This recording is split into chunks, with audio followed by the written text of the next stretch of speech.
Folks, I have to tell you, there's 300,000 people coming here every single year. And I know we have a few mayors that, don't want to play in the sandbox, and one being Mayor Crombie, and I don't know what her issue is, but... Be the last question. Good morning, Premier. This Hi. is Prabnoor from Parvasi.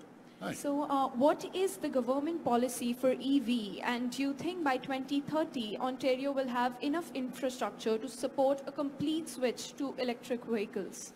Yeah, that's a great, that's going to be way of the future. We're putting millions, the charging stations will dictate as well. But it was a great announcement yesterday with General Motors investing over $2 billion into the plant there over at the CAMI plant. We just look forward to continue growing the auto sector. And in the last 2 years, we've seen $16 billion of investment and over 100,000 jobs created that are long-term jobs, good-paying jobs. And then there's the spin-off jobs that come from that, 8 to 1 in the auto sector. So we're going to continue building. We're going to continue building roads and highways and transit to get people around from point A to point B. Thank you. Another question? Yeah, go ahead. Okay. Yeah? Thanks so much. Okay, well, I just want to add, about, the situation we're looking at building homes. Folks, I have to tell you, there's 300,000 people coming here every single year. And I know we have a few mayors that, don't want to play in the sandbox, and one being Mayor Crombie, and I don't know what her issue is, but I'll just give you an example. We have an ambitious target. I'm going to use Mississauga because I used Toronto before, of Mississauga building 120,000 homes over the next 10 years.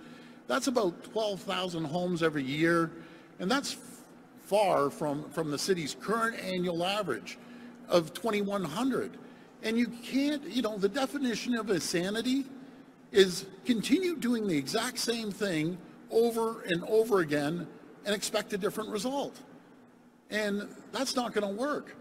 I see that Mayor Crombie's out there handing out flyers and doing this. All I say is get on board, stop being disingenuous, with the people of Mississauga. It's just absolutely wrong.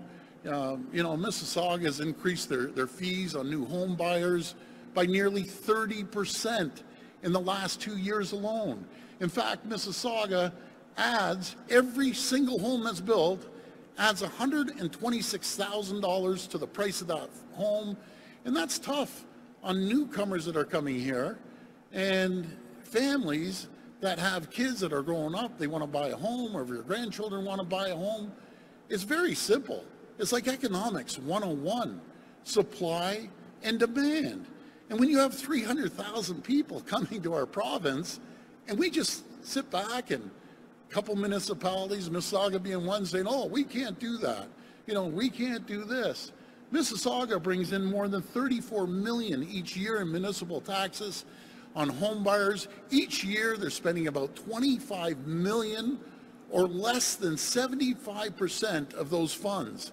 And for parkland fees, Mississauga brings in more than $17 million annually, and they only spend $9 million, or 53% each year.